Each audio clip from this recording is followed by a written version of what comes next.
Job hunting in 2026 as a BMS graduate is not just about how hard you work or how many applications you put in. And if you're doing everything right and you're still not seeing results, this video is for you. I'm going to be talking about a couple of things that I think you should consider before you continue your job application. So just pause and flow with me. But then at the very end of this video, I'm going to be offering something for a couple of people, a free service. And if you're interested, watch this video till the end. The very first thing I want us to discuss is AI is watching you. Yes, AI is watching you. Now this is 2026. Many hiring managers are more aware about AI generated content than you think. Like almost 90% of hiring managers understand how AI works. They understand how you can throw information into ChatGPT and it can come up with awesome things. So as much as you're using AI for your application, you should also remember that your hiring manager is not living under the rock. They know that AI exists. So when they're also looking at applications, they are no longer flabbergasted by, you using technical words or things like that.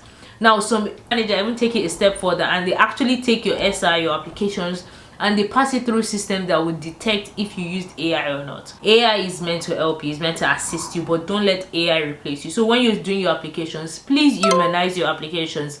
Put your personal experience in it just to make sure that it is as authentic as possible. So yes, you can use AI. I'm not here advocating for you not to use AI. AI is there to assist you. It should not replace you. It should not replace your uniqueness. It should not replace you. It should not replace your uniqueness.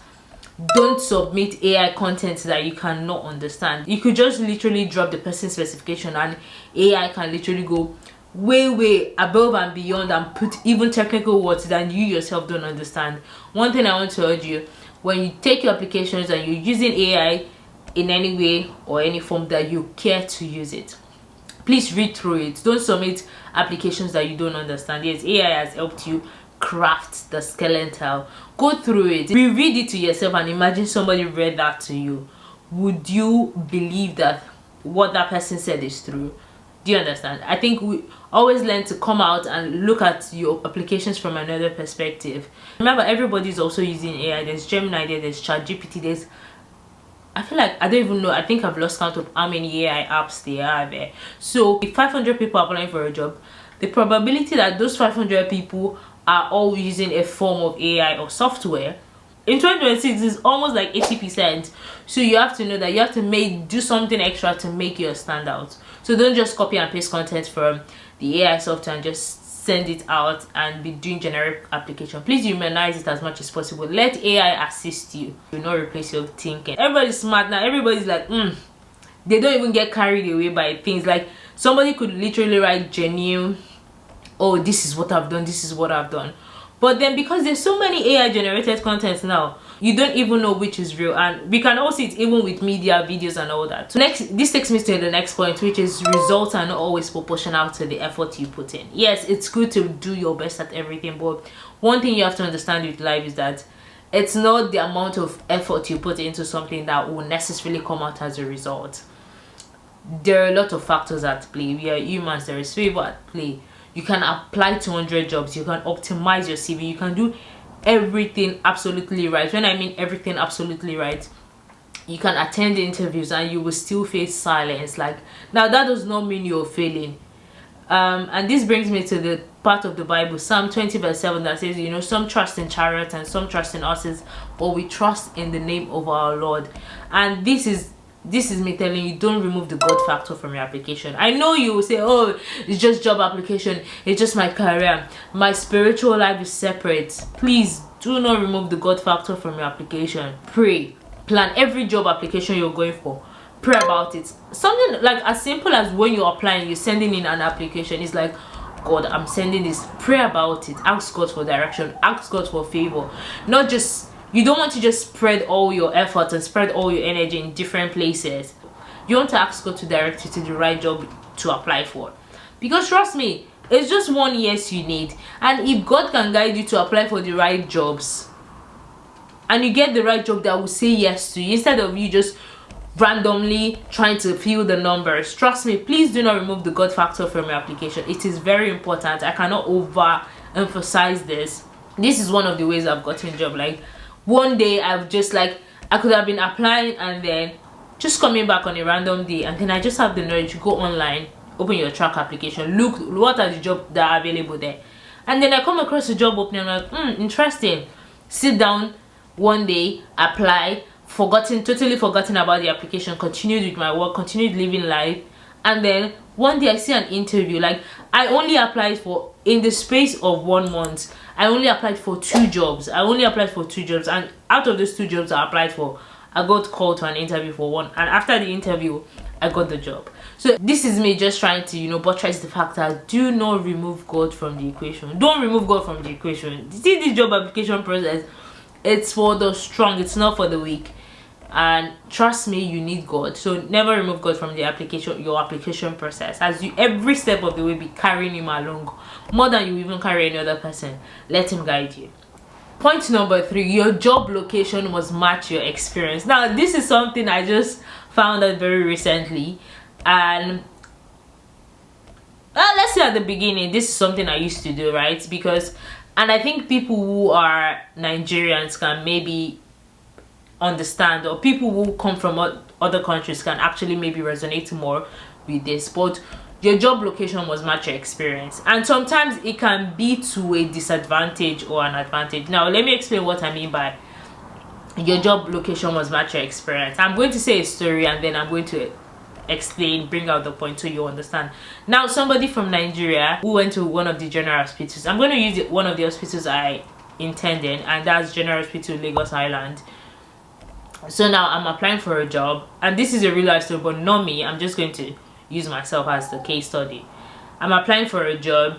I write, oh, I've done 3 years General Hospital Lagos or done, and then I write that, oh, I've done molecular study, NGS, ELISA, PCR, you know, states all these molecular techniques that, you know, people in the lab where I'm applying to are probably doing, or, you know, just very specialized thing. And the hiring manager sees your application and sees my application and looks like, oh, this person said she's done this, she's done this, she's done this. What hospital did she do all this at? General Hospital Lagos Island. That's what's written on my CV, right? Goes online, type General Hospital Lagos Island, and lo and behold, General Hospital Lagos Island does not even have a website, or let's say they even have a website but it's not updated, and all the things I've stated that I do is not stated on the website. She asked 1 or 2 people that are Nigerians and I said, oh, do you know this hospital? Do you know if they do this? And they're like, oh, I'm not sure, I don't know if they do this. And then just because of that, I don't even get the chance to get to the interview point. All this scenario, all this story I was trying to say is just to explain that sometimes, yes, it can be to a disadvantage for us, because we all know not all hospitals have valid websites. It's not like here where, you know, even here I feel like a lot of hospitals don't update their website, but at least they list all the tests they're doing. They're very specific about what so if an hospital or a trust says they're doing this, 99% chance that you actually go to their website and you will see proof that these are tests that the hospital actually carried out. Now, if you're coming from places where does this kind of thing, like, oh, they don't have a website, and then you're talking about very specialized tests that are not routinely done anywhere else, it can be like shooting yourself in the foot, because now they're going to start questioning, is this person saying the truth? More often than not, they will literally believe that, you know, you're not saying the truth. And that's just because over time there's just been more experiences of people, you know, saying a lot of things that they are not doing or they've not done. So history might come against you in that kind of case. So for example, if you've worked anywhere for 1 year, list what you realistically have done there. Recruiters know industry patterns, they know certain places, they know, oh, these are inconsistencies that will raise red flags. Oh, you say this person said she has done this, but then I know somebody who comes from the same environment that said, oh, they don't do that.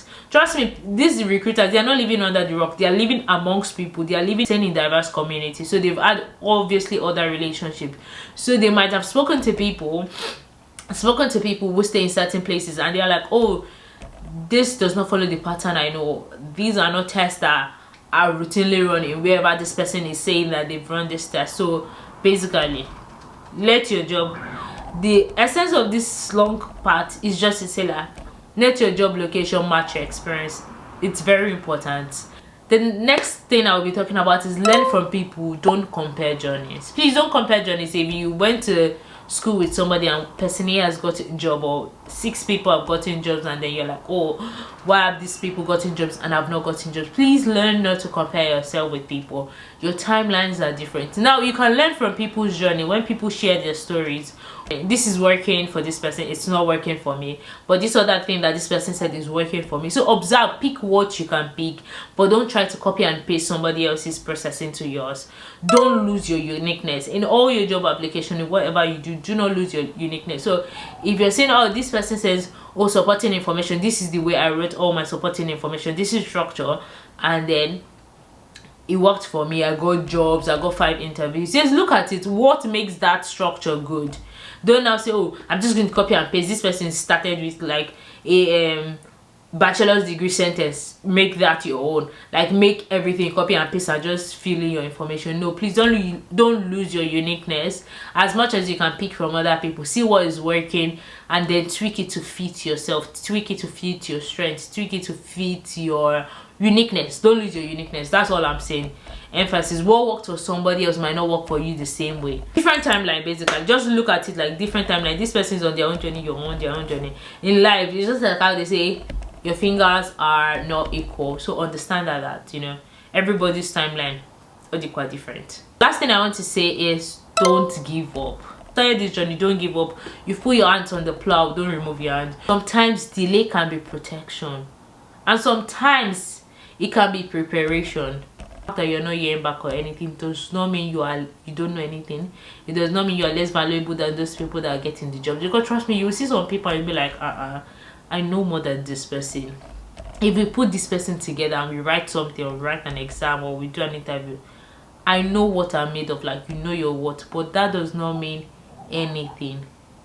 Keep at it, don't give up, keep pushing, keep striving. Trust me, you will get there. You will get that job. Yes, job hunting is challenging. I accept, everybody knows this is not news. Job hunting is challenging, but it's not impossible. People have gotten jobs and you can get jobs. I need to emphasize that again. People have gotten jobs, so yes, you can get jobs. Now, in other news, if you're in the UK and you're currently job hunting, you're HCPC registered, I'm going to be offering free one-on-one meetings. So I'm going to have 4 meetings with each person. We'll go through your CV, we'll look at your previous application, we'll look at what is working, we'll try to recraft your CV, we'll do more applications, we'll try to prep for interviews, and you know, those kind of things along the line of that. 4 one-on-one meetings. So if you're interested in this as a job applicant, I'm going to put a link to a Google form, so please fill it. If you're interested, please fill the link in the Google form and I'll be reaching out to you. If you're a final year student, you're not left out. So if you're a final year student in medical laboratory science, you're trying to navigate what your next step for your career is going to be like. You're just trying to see, oh, what can I do? Do I go for a PhD? Is it really what's going to, like, you're basically confused on what, like, clarity on a certain number of things. I also have a link for you in my description. Please click on the link, fill the form, and then I might just be chosen for 2 free one-on-one calls with me. We will talk about, you know, questions you have. I'll give you as much clarity as I can. If we need to reroute to get more information, we will do that. If you're interested in any of the things I've mentioned, please, the link is in my description. Click on the link, fill it. If you know somebody that's going to be interested and you think, oh, this will be a blessing to this person, send the link to the person, let the person fill the form. If you're chosen, I'll reach out to you by email and then we're going to start. But I can't wait to see those who are interested, and you know, we will be having meetings together. But for every other person, thank you so much and have a wonderful rest of your week.